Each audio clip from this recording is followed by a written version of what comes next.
بسم الله الرحمن الرحيم. الحمد ونصلي على رسول الكريم. أما بعد, Alhamdulillah, we are on the 9th session of spiritual discourses. We're discussing about pride. The humility of Hadrat Ibn Umar radiallahu ta'ala anhu.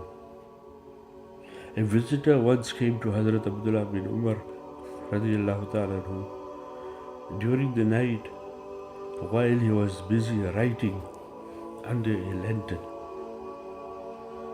When the light of the candle began to dwindle, the guest offered to fix it.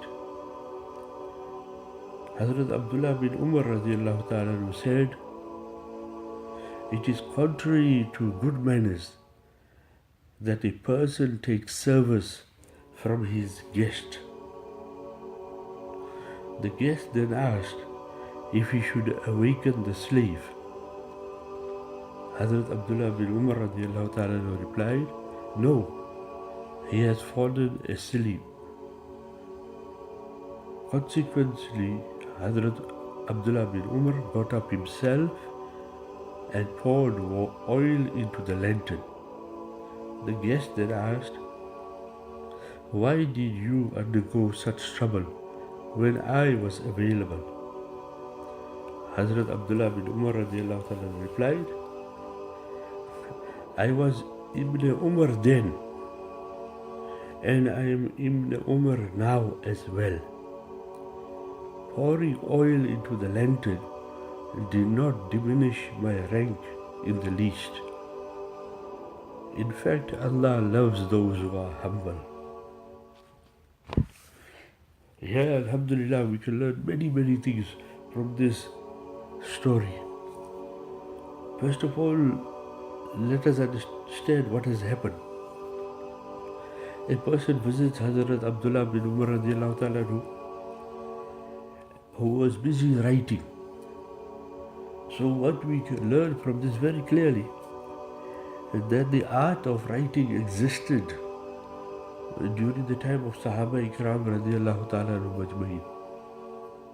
And those people who say that both Quran Kareem and Ahadith Nabi sallallahu alayhi wasallam was not written down, this incident disproves them.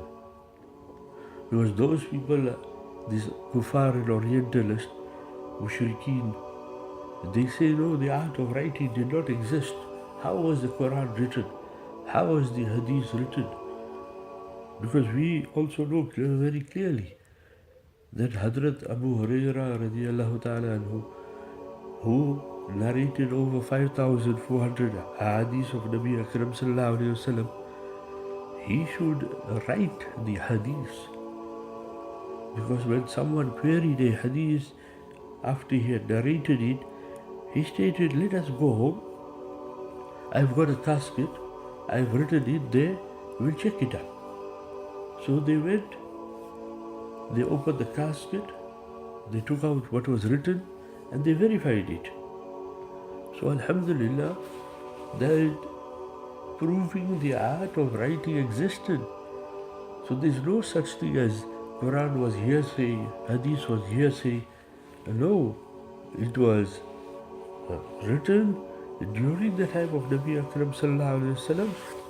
And as we can see here, that this guest of Hazrat Ibn Umar radiallahu ta'ala who witnessed Hazrat Abdullah bin Umar writing. Then the lantern began to dwindle, showing that now there is little oil there. And the guest, he wanted to fix it.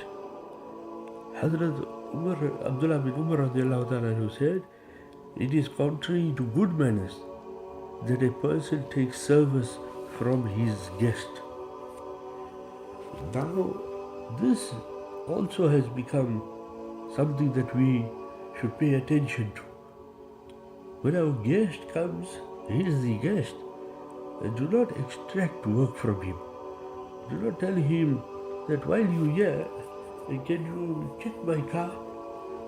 While you're here, can you check my freezer? While you're here, can you check my fridge? while you're here, can you check my air conditioned unit? While you're here, then can you just repair this or do this? Unless you call the person for this purpose. If you have called a person for this purpose, absolutely no problem. And there is another thing we are doing these days which is completely unethical.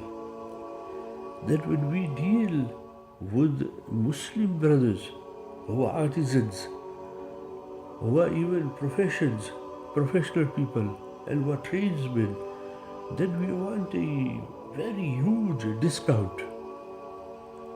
Whilst when we deal with people, the white people especially, or firms, or corporates, then we don't even ask for any discount. But this man who is earning halal, we want to have such a big discount that there is no meat left on the bone. And then we boast, I got such a big discount. So we should learn to live and let others live. We should be happy and let others be happy. When a person does some work in your house, after you pay him, he should be happy and you should be happy. He should be happy with the salary he received on the work done, and you should be happy on the work done itself. Different matter if he did not do the work as per standard, or he cut corners, or he did not give as per specification. Then you can negotiate. But other than that, no ways. The guest said that why doesn't Hazrat Abdullah bin Umar radiallahu ta'ala know why he does not awaken the slave? Hazrat Abdullah bin Umar radiallahu ta'ala replied, no, he has just fallen asleep. Now, unfortunately, those who are on places of power, they misuse their power on their subordinates. And they will get them up in odd hours. And they will make them work extra shift. And they will make them work and work until that person gets so fed up that he'll decide that he wants to leave now. And this is absolutely not good. So, Hazrat Umar radiallahu ta'ala, Abdullah bin Umar, he poured the oil into the lantern himself. And then when he was inquired, why you did it yourself? See the answer that he gives. I was Ibn Umar then, and I am Ibn Umar now. Pouring oil into lantern did not diminish my rank in the least. In fact, Allah loves those who are humble. Now, we do not realize that to do simple work, to do those work which got no significance, therein lies humility. If you read the work of the Sufia, the Mashaykh should make them do some very low-standing work. Cleaning toilets, caring for the dogs, caring for the cattle, washing the horses, cleaning up the stables. Why? To remove this quality of pride in a person. Certain people object to these incidents and stories of the Mashaykh. That Shaykh was doing it for a particular reason. He may have found that this murid, this disciple of his, had too much pride. So that is why he wanted to destroy the pride. And that is why in many of the Darulooms throughout the world, that the Shaykhul Hadith of the institute, he is also instructed to teach the first year. Now from one angle this is very good. Why? Because academically the Shaykhul Hadith will be able to revise what's happening in the first year and second year, which are founding years. Secondly, the pride obviously will go away. Pride obviously will go away. There will be no pride entering the heart of the Shaykhul Hadith. He is teaching the Bukhari on one side, and he is teaching Urdu, Farsi, and he is teaching first year, he is teaching the Hidayah to know, and he's teaching simple kitabs in the first year or second year. Now this is excellent. Then also he'll be able to interact from those who are qualifying and those who are studying. He will know what is happening, let alone main factor of pride will go away. Once I went to Mia's farm and I saw the late Mufti Sajalmi Rahmatullah alayhi, that he was teaching one indigenous student Nurani Qaida. And I was amazed that this great scholar, this great personality, whom we did not recognize when he was alive, and he was unofficially the Mufti of South Africa, but what a person. His fatwa should be compiled and should be published, which no one is paying attention to. However, he was teaching Nurani Qaida, and I was shocked that this person of such a high caliber, he is teaching such a simple kitab. Now, Allah Ta'ala reward all those ulama ikram who are serving in the makatibs and who are producing those who go to the darulums in their noble high status of being ulama, teaching simple kitabs, but their position does not go down, their position goes up. Just like here, Ibn Umar was then Ibn Umar, and after pouring the oil in the lantern, he still remains Ibn Umar.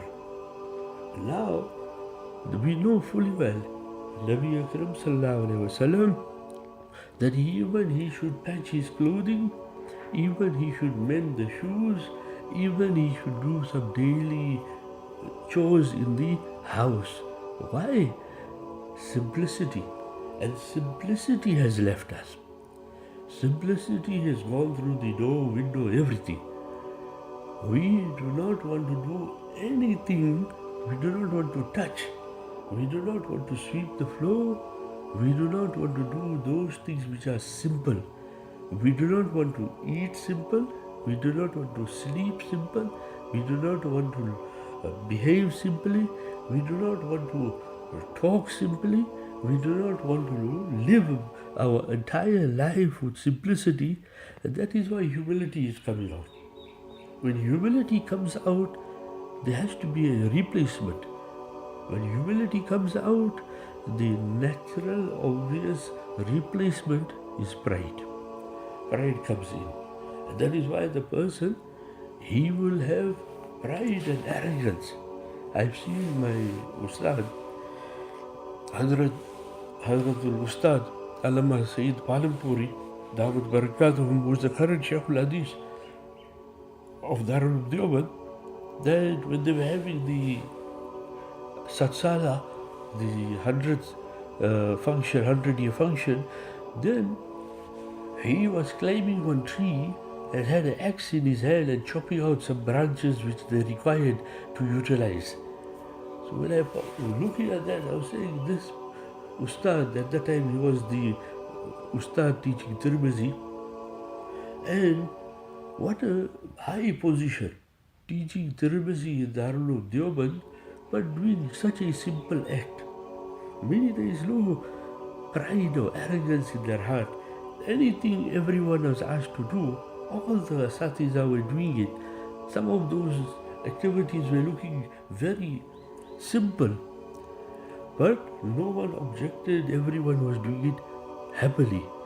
So what we learn from this, from the story of the humility of Hazrat Ibn Umar radiallahu ta'ala anhu, our position does not decrease if you do some simple activity. In fact, it increases in the eyes of Allah subhanahu wa ta'ala.